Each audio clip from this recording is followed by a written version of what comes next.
And there's not a single verse anywhere in the gospel which says that Jesus, peace be upon him, was resurrected. There's not a single verse anywhere in the gospel, which says that Jesus, peace be upon him, was resurrected. You have to follow what is in red letter. There are many things which are mentioned by Paul, which is not part of the sayings of Jesus Christ, peace be upon him.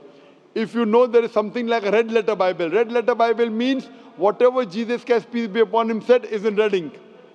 If you quote me something in black ink, I will not believe. Why? That is not the word of Jesus Christ, peace be upon him. Do you give more preference to Jesus Christ, peace be upon him, or St. Paul? Jesus Christ. What I'm quoting to you is in red. Gospel of Matthew, note it down.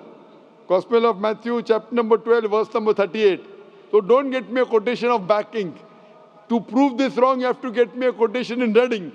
That's what Jesus Christ, peace be upon him, said. I request you to go home, read the Bible, and when you're convinced, inshallah, come to the truth.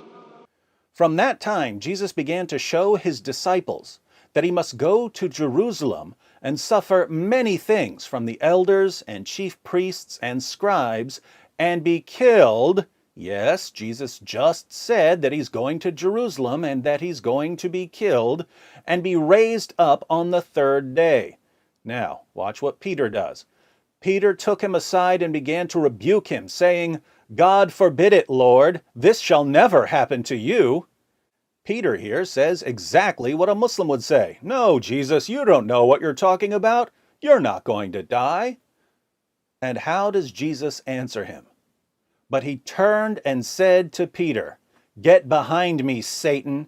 You are a stumbling block to me, for you are not setting your mind on God's interests, but man's."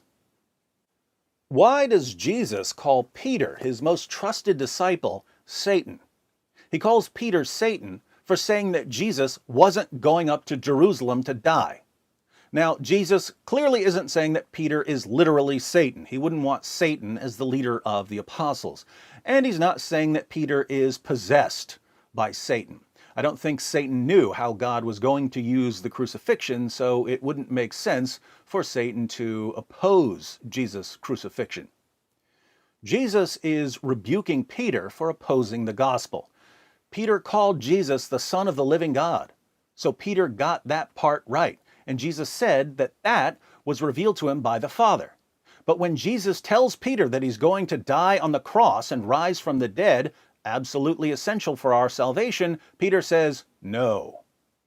And Jesus replies, "Peter, you don't know whom you're serving right now." By focusing on worldly things and not paying attention to what the Father is doing through me, you're opposing the gospel. And he calls Peter Satan. Think about this. When you acknowledge that Jesus is the divine Son of the Father, Jesus says that you're blessed and that this was revealed to you by the Father. But when you say, Jesus never died on the cross, Jesus calls you Satan. Which one of those categories is Zakir Naik in? Which one of those categories is Ahmed Deedat in? Now, doesn't Zakir Naik know what Jesus said in Matthew 16? Doesn't he know that Jesus clearly said that he was going to Jerusalem to die? Doesn't he know that Jesus called the Muslim apologists' interpretation of the sign of Jonah satanic? Of course he does.